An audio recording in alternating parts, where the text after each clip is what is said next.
ये common acceleration हो जाएगा m2g sorry m2 minus m1 into g upon m1 plus m2।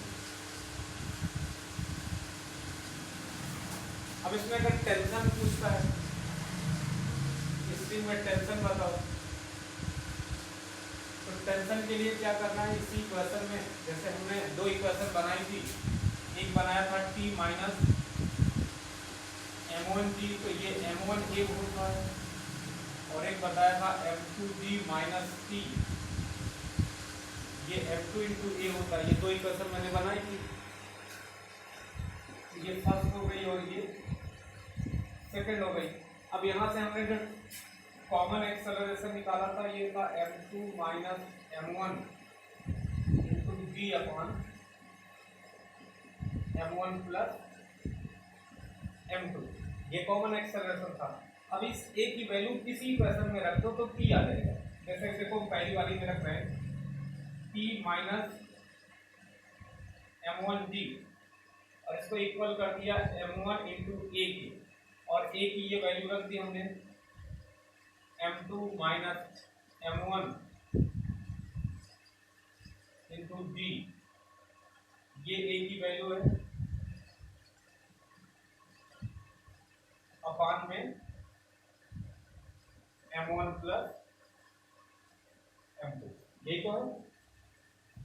Acceleration की ये वैल्यू मैंने रख दी यहाँ पर, ये इस इक्वेशन को लिया m1 लिया और a की वैल्यू इतना रख दी, तो ये वाली वैल्यू थी, ठीक है। अब इसको सॉल्व करोगे तो क्या आएगा, t माइनस m1g, इसको अगर सॉल्व करते हो तो ये तो हो जाएगा आपका, इससे मल्टीप्लाई करोगे अंदर तो ये हो जाएगा m1 m2, माइनस में क्या हो जाएगा m1 का स्क्वायर, ये ऐसा हो जाएगा m1 m2 into g, minus में हो जाएगा m1 का स्क्वायर और ये होल में जी ऐसे रहेगा, ऐसा हो जाएगा अपान में m1 प्लस m2, और ये वाला उधर जाएगा m1 प्लस m2। अब ये जो हमने t माइनस m1g लिखा है, इस m1g को आप उधर ले जाएंगे तो ये क्या हो जाएगा, प्लस में m1g हो जाएगा। तो t की वैल्यू यहाँ से आ जाएगी t equal to m1 m2 into g minus m1 square g upon m1 plus m2, और ये प्लस में क्या हो जाएगा m1g, ऐसा। ये समझ आ रहा है। अब इसको क्या करते हैं, अगर हम सॉल्व करते हैं तो इसको और सॉल्व करेंगे तो ये हो जाएगा आपका, इसको इससे मल्टीप्लाई करेंगे और डिवाइड भी करेंगे, तो इससे मल्टीप्लाई और डिवाइड करेंगे तो जो t की वैल्यू आएगी वो हो जाएगा m1 m2g minus m1 square g अपान में m1 प्लस m2 एक तरफ, और यहाँ पर करेंगे प्लस m1g, दिख रहा है इधर। चलो पहले इतना नोट करो फिर आगे बता देते हैं। ये नोट करो, वैल्यू रखी गई है, फिर हम आगे पूरे में बताते रहते हैं।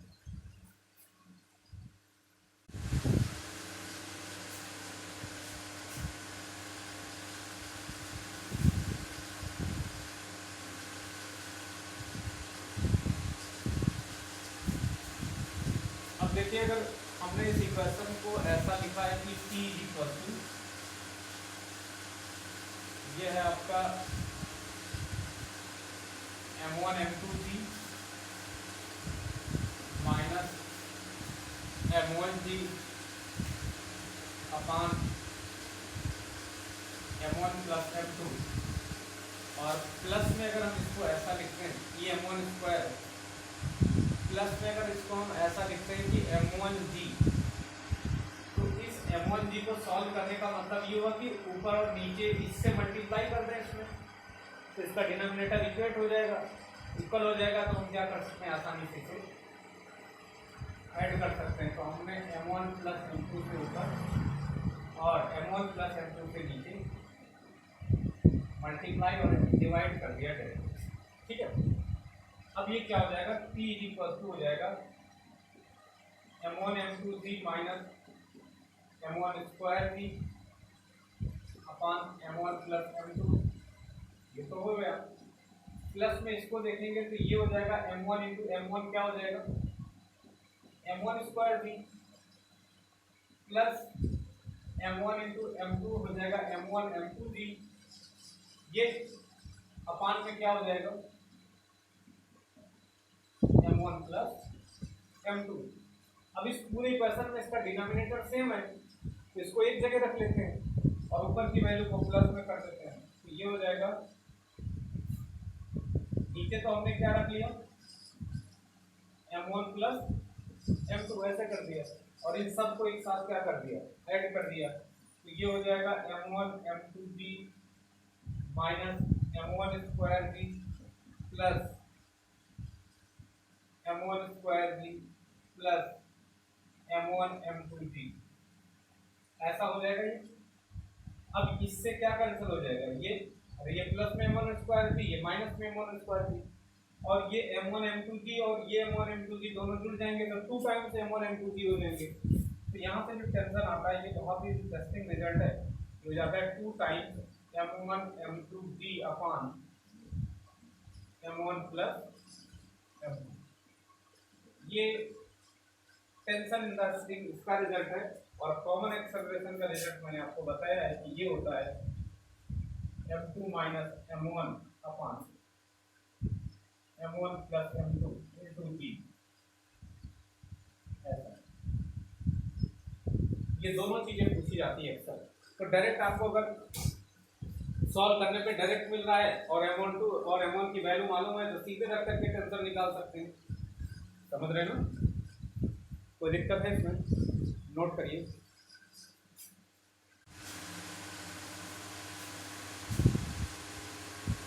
अब जैसे इसमें क्वेश्चन कैसे पूछा जाता है, ये बहुत ही कॉमन सी बात है। इस फार्मूले को हम अप्लाई कैसे करेंगे, तो क्वेश्चन का जो फॉर्मेट होता है, एक तो वो सीधे सीधे जब भी क्वेश्चन इसमें पूछा गया है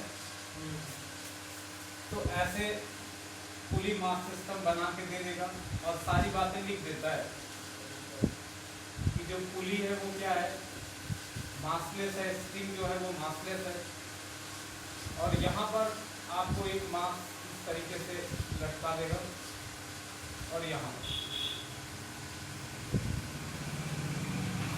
आपसे कह देगा कि ये जो है वो 2 किलोग्राम का एक मास है और ये जो है ये 5 kg का मास है, इस तरीके से लटका हुआ है। और अगर इसमें जो स्ट्रिंग का टेंशन है वो T है, ऐसे बता देगा T is the tension in the string, और बोलेगा कि किसी कॉमन एक्सेलरेशन से नीचे की तरफ गिरता है। तो दैट्स बात आपको खुद भी पता है कि इसका मास ज्यादा है इसका कम है, तो ये इस तरीके से नीचे की तरफ क्या करने लगेगा, किसी कॉमन एक्सेलरेशन से गिरेगा और ये ऊपर की तरफ जाएगा। तो पूछता है कि what is the common acceleration and what will be the tension in the string, ये ऐसा पूछता है।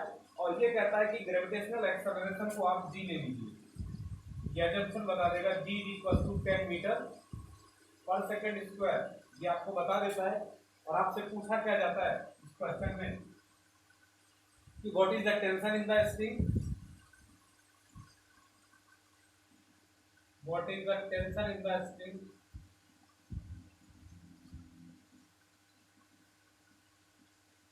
और दूसरा जो इसमें होता है what is the common acceleration. ये दो चीजें पूछी जाती है, कॉमन एक्सेलरेशन और टेंशन। तो सीधे आपको क्या करना है, आपको लगाना है कॉमन एक्सेलरेशन के लिए formula m2 minus m1 into g upon m1 plus m2। ये तो ये यहाँ से क्या आ जाएगा अगर a की वैल्यू यहाँ से निकालें तो आप m2 क्या है 5 इंटू जी हम बाद में मल्टीप्लाई कर देंगे और m1 क्या है 2, ये 5 माइनस 2 इंटू जी की वैल्यू 10 है, अभी रख लेंगे। अपान में क्या हो जाएगा ये m1 प्लस m2 मतलब 5 प्लस 2। तो आप देखेंगे कि जो कॉमन एक्सेलरेशन आएगा वो हो जाएगा 5 में से 2 माइनस करेंगे हो जाएगा 3 इंटू 10 अपान क्या हो जाएगा 7। तो ये 30/7 हो जाएगा, ये मीटर पर सेकंड स्क्वायर में कॉमन एक्सेलरेशन आ जाएगा।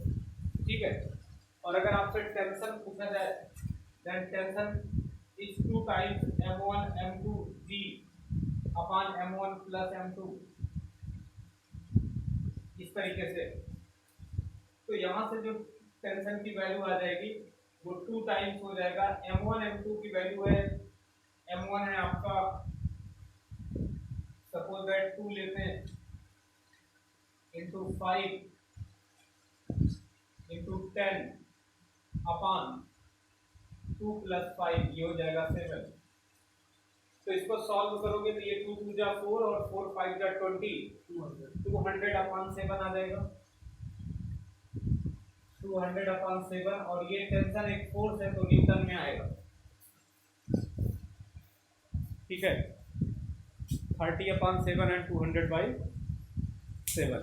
Very good, clear. बढ़े आगे। इसके बाद इसमें एक टर्म आता है आपका इक्विलिब्रियम बोलते हैं। इक्विलिब्रियम पे आपसे बहुत क्वेश्चन पूछे जाते हैं। इक्विलिब्रियम का मतलब होता है कि नेट फोर्स क्या हो जाए, जीरो हो जाए, इसी को हम इक्विलिब्रियम कहते हैं।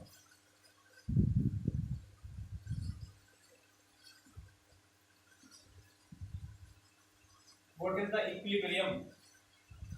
तो इक्विलिब्रियम के लिए हम आगे वर्क पावर एनर्जी पढ़ेंगे तो और डिटेल में भी बताएंगे, लेकिन अभी इक्विलिब्रियम में केवल कंडीशन ऑफ इक्विलिब्रियम को समझना है कि नेट फोर्स क्या होगा, जीरो होगा या सिग्मा एफ जीरो होगा। सिग्मा का मतलब होता है समेशन, ठीक है, नेट वैल्यू, या इसी को हम ऐसा भी लिख सकते हैं कि नेट एक्सटर्नल फोर्स जीरो होगा या नेट फोर्स जीरो होगा। ये सारी की सारी बातें किसको रिप्रेजेंट करेंगे, इक्विलिब्रियम को। और आपसे इस पे जब इक्विलिब्रियम का क्वेश्चन पूछा जाता है तो एक मैंने वेक्टर में एक बात बताई थी, फिर से देख लो, ये हल्का सा रिजोल्यूशन की बात करी थी हमने,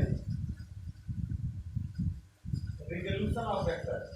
और किसी वेक्टर को जब रिजॉल्व करते थे तो हमने कहा था कि रिजोल्यूशन हमेशा कॉस के फॉर्म में होता है।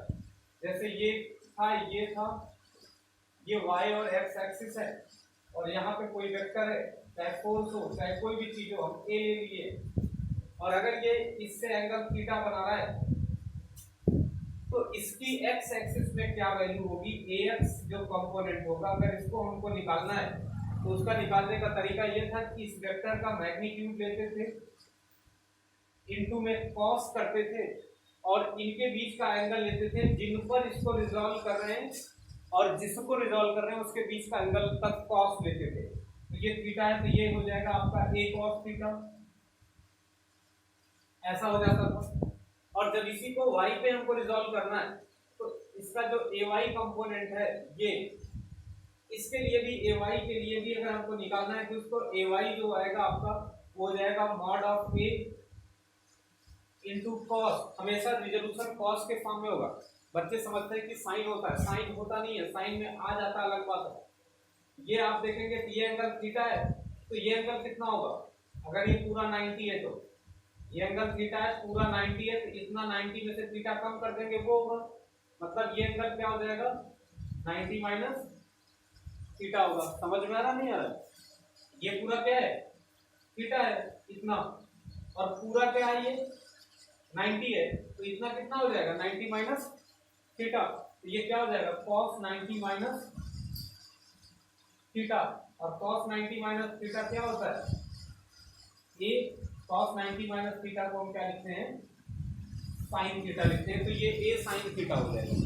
ठीक है, अब इसमें एक चीज आपको ध्यान रखना है, मैं फिर से बता रहा हूँ, पहले भी बताया हूँ कि आपको ये नहीं रटना, बच्चे रट लेते हैं कि एक्स एक्सिस में हमेशा क्या होगा a cos थीटा और वाई एक्सिस में हमेशा क्या होगा a sin थीटा। ऐसा नहीं है, अगर ये थीटा की वैल्यू हम चेंज कर दें तो अपनी y वाला a cos थीटा हो जाएगा और x वाला a sin थीटा हो जाएगा। और यहाँ हम x y का लफड़ाई खत्म कर दें, कहीं ऑब्लिक लगा दें तो वहां तो आप देख ही नहीं पाओगे कौन सा x है कौन सा y है। आपको क्या करना है, जिनको रिजॉल्व करना है, जिस पे रिजॉल्व करना है उसके बीच का एंगल मालूम हो तो cos ही लेना है, ठीक है। चलिए अब इक्विलिब्रियम के कंडीशन के लिए कभी कभी आपको कैसा करेगा कि कहेगा कि ये एक क्या है, इस तरीके से एक स्ट्रिंग, ये ऐसे डोरी थी और इसमें एक ब्लॉक लगा हुआ था। तो ब्लॉक इक्विलिब्रियम में यहाँ से इसका अगर मास m है तो आप कहोगे हाँ ब्लॉक इक्विलिब्रियम में होगा, इस पे कोई फोर्स नहीं लग रहा है। और कोई फोर्स नहीं लग रहा है क्योंकि नेट फोर्स इस पे क्या है, जीरो है। T ऊपर लगेगा और mg डाउनवर्ड लगेगा। तो आप क्या कह देंगे कि ये इक्विलिब्रियम में है बिकॉज T माइनस mg किसके इक्वल है, जीरो के इक्वल है, नेट फोर्स जीरो है। सिस्टम इज इन इक्विलिब्रियम में इस तरीके से रेस्ट में क्या रहेगा, लटका रहेगा। अगर ये मोशन भी करता है तो कांस्टेंट वेलोसिटी से करेगा, इस पे नेट फोर्स जीरो है मतलब एक्सेलरेशन नहीं होगा, तो इसको हम क्या बोलते हैं, इक्विलिब्रियम बोलते हैं। तो कहीं भी अगर आपसे बताए कि सिस्टम इक्विलिब्रियम में है तो जितने भी फोर्स उस बॉडी पर लग रहे हो सबको क्या करना है, जीरो के बराबर कर देना, वो क्या हो जाएगा, इक्विलिब्रियम में। इसे नोट करिए, फिर अभी हम बताते हैं क्वेश्चन के फॉर्मेट से तो अच्छे समझ में आएगा इक्विलिब्रियम क्या होता है। अब जैसे जनरल फॉर्मेट हम बता देते हैं तो आपके कई सारे एग्जाम्पल और बुक के भी एग्जाम्पल हो जाएंगे। जनरल फॉर्मेट ये कि आपसे इक्विलिब्रियम के लिए कई सारी कंडीशन पूछता है कि यहाँ पर सिस्टम इक्विलिब्रियम है तो क्या क्या होना चाहिए। तो मैं कई सारी बना दे रहा हूँ, उनमें से एक एक करके आपको समझ में आएगा। कभी कभी क्या करता है, जैसे ये स्ट्रिंग है, यहाँ से एक लंबी स्ट्रिंग लटकाएगा इस तरीके से और फिर कहता है कि मान लेते हैं इसका मास m है तो mg डाउनवर्ड लगता। देखो जब कहीं से भी हिंडर्ड नहीं रहेगा, कहीं से भी बीच में कोई रुकावट नहीं रहेगी तो पूरी स्ट्रिंग में टेंशन क्या होगा, सेम होगा।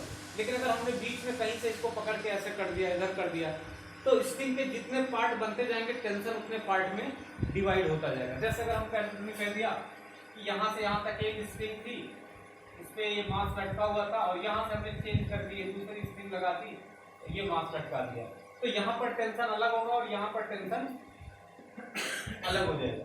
टेंशन तभी तक यूनिफॉर्म रहेगा जब तक उसको आप क्या नहीं करेंगे, कोई डिस्टर्बेंस नहीं करेंगे, कोई डिवीजन नहीं करेंगे, बीच में और कुछ नहीं करेंगे, ठीक है। अब आपके क्वेश्चन में क्या करता है, कहता है कि ये इस तरीके का सिस्टम है, अभी भी इक्विलिब्रियम में, इक्विलिब्रियम में होने का मतलब नेट फोर्स जीरो है। अब कहता है कि इसके मिड पॉइंट पे, जैसे ये पूरी लेंथ इसकी मान लेते हैं 2l है, ठीक है, तो इसके मिड पॉइंट पे यहाँ कहीं एक हॉरिजॉन्टल फोर्स लगा देते हैं। क्या लगा देते हैं, हॉरिजॉन्टल फोर्स किसी पर्टिकुलर वैल्यू का। तो मैं वैल्यू में नहीं जा रहा हूं, मैं आपको जनरल फॉर्मेट बता दूंगा, वैल्यू को आपको से सॉल्व कर देंगे। तो इसके मिड पॉइंट पे अगर किसी ने हॉरिजॉन्टल डायरेक्शन में फोर्स लगा दिया तो आप देखेंगे क्या इसमें,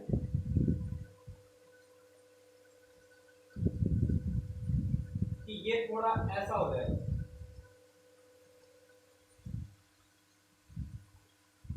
इस तरीके से। ये F फोर्स हॉरिजॉन्टल डायरेक्शन में लगा, ये वेट अभी भी ऐसे ही है, ये मास इसका m है। तो आप ये देख पा रहे होंगे कि ये थोड़ा इधर की तरफ क्या हो जाएगा, शिफ्ट हो जाएगा, ऐसा। क्लियर। अब इसकी लेंथ L और L हो गई, अभी तो ये मिड पॉइंट हुआ। अब अभी बोल रहे हैं कि सिस्टम क्या है, इक्विलिब्रियम में है। तो सिस्टम अगर इक्विलिब्रियम में है और यहां से ये वर्टिकल से एंगल थीटा बना रहा है, तो कभी कभी तो आपसे यही एंगल पूछ देता है कि बताओ एंगल कितना होगा, ये थीटा। जब सिस्टम क्या हो, इक्विलिब्रियम में, तो सिस्टम इक्विलिब्रियम में होने का मतलब नेट फोर्स जीरो। तो अगर इक्विलिब्रियम में, for the condition of equilibrium, condition of equilibrium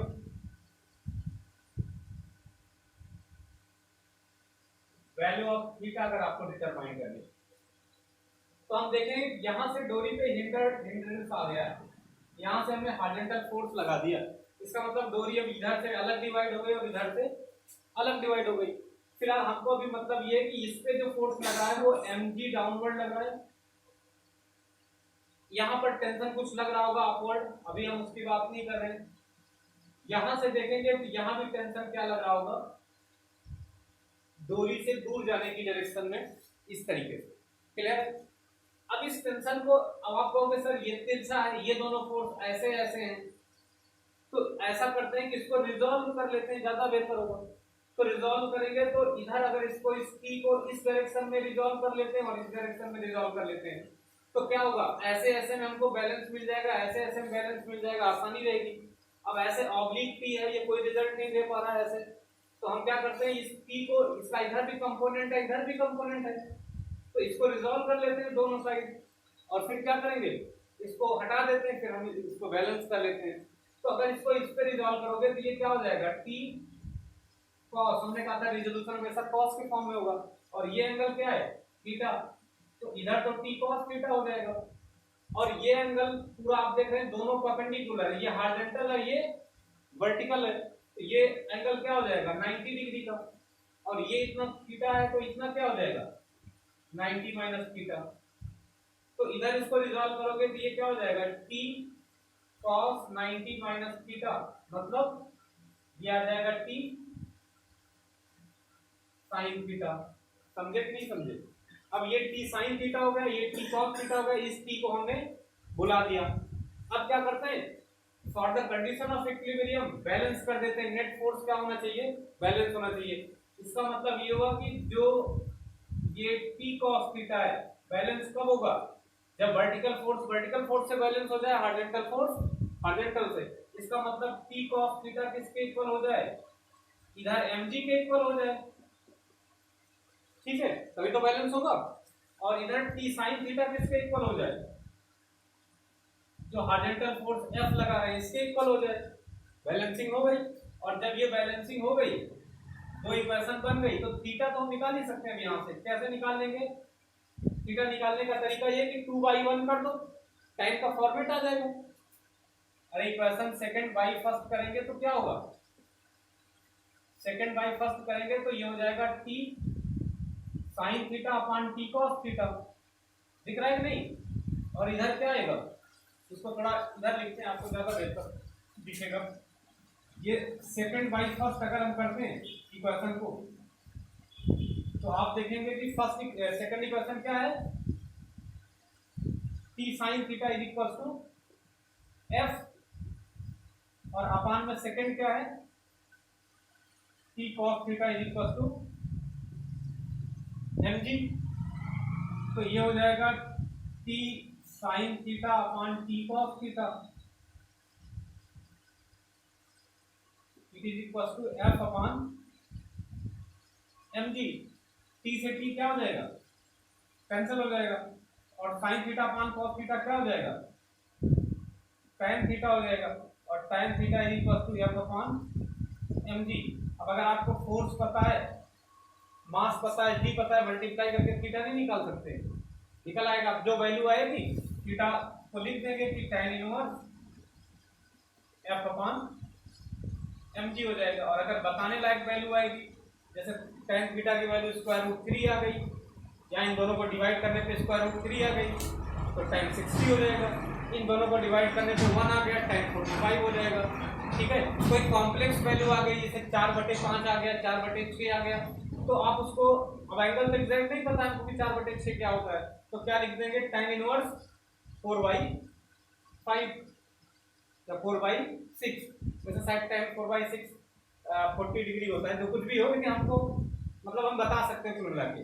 तो इक्विलिब्रियम समझ में आया ना, कैसे इक्विलिब्रियम होता है, नोट कर लीजिए इसको। इसी इक्विलिब्रियम की कंडीशन को कभी कभी क्या करता है, वो ऐसा पूछ लेता है कि टेंशन ना हो, नॉर्मल फोर्स के टर्म्स में हो, तो यही उसको भी जान लो। इक्विलिब्रियम रहेगा नहीं सर?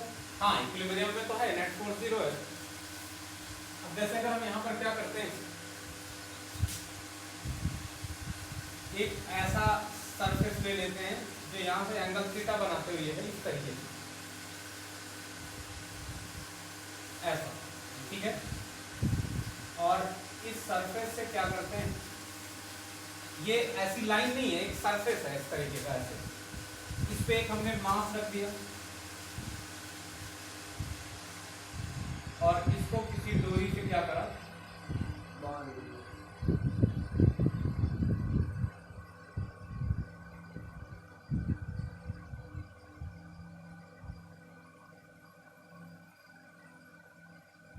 ऐसे यहाँ पर इस तरीके से अटैच कर दिया, इसका मास क्या है, m है। अब अगर ये इसमें क्या हुआ, इस सरफेस पे फ्रिक्शन नहीं है, हम ऐसा मानते हैं कि फ्रिक्शन क्या है, 0 है। अब इस बॉडी के अंदर टेंडेंसी होगी नीचे स्लाइड करने को, तो इसमें टेंशन किधर लगेगा, पीछे की तरफ, ऐसा। अब इस बॉडी पर क्या लगेगा, इसका वेट फोर्स लगेगा। हमने कहा वेट फोर्स हमेशा डाउनवर्ड लगेगा, चाहे ऑब्लिक रखा हो चाहे जैसे रखा हो, तो वेट फोर्स इस पर डाउनवर्ड लगेगा, तो ये ऐसे लगेगा m/g, ठीक है। अब ये ऐसे लग रहा है, तो दिक्कत होती है कि आप इसको इस डायरेक्शन में और इस डायरेक्शन में रिजॉल्व कैसे करोगे। अब क्या है कि अगर इसको वेट फोर्स डाउनवर्ड लग रहा है, इसका कुछ कंपोनेंट इधर लग रहा होगा, कुछ कंपोनेंट इधर लग रहा है इस वेट फोर्स का। तो जब ये इसको प्रेस करेगा इस सरफेस पे, तो सरफेस क्या करेगी, इस पे नॉर्मल फोर्स किधर लगाएगी, अरे कांटेक्ट में है तो नॉर्मल फोर्स लगेगा ना, हमने बताया है कांटेक्ट में बॉडी होगी, प्रेस करेगी तो नॉर्मल फोर्स किधर लगेगा, अपवर्ड लग जाएगा। अब यहां से आपको एक चीज समझनी है, समझनी ये है कि अब ये एंगल तो हमने थीटा बता दिया आपको,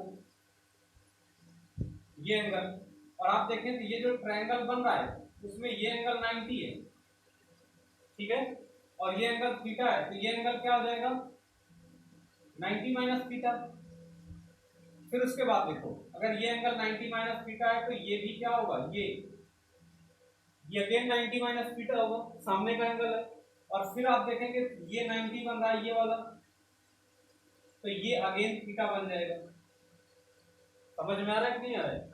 तो अब अगर ये एंगल थीटा हो गया और हमको इसी लाइन पे इसको रिजॉल्व करना है, मतलब ये एंगल क्या हो गया, थीटा हो गया, और इसी लाइन पे इसको रिजॉल्व करना है मास को, तो इस लाइन पे मास क्या हो जाएगा, mg, और ये एंगल थीटा है तो mg cos थीटा हो जाएगा, ठीक है। और इससे परपेंडिकुलर लाइन ये है,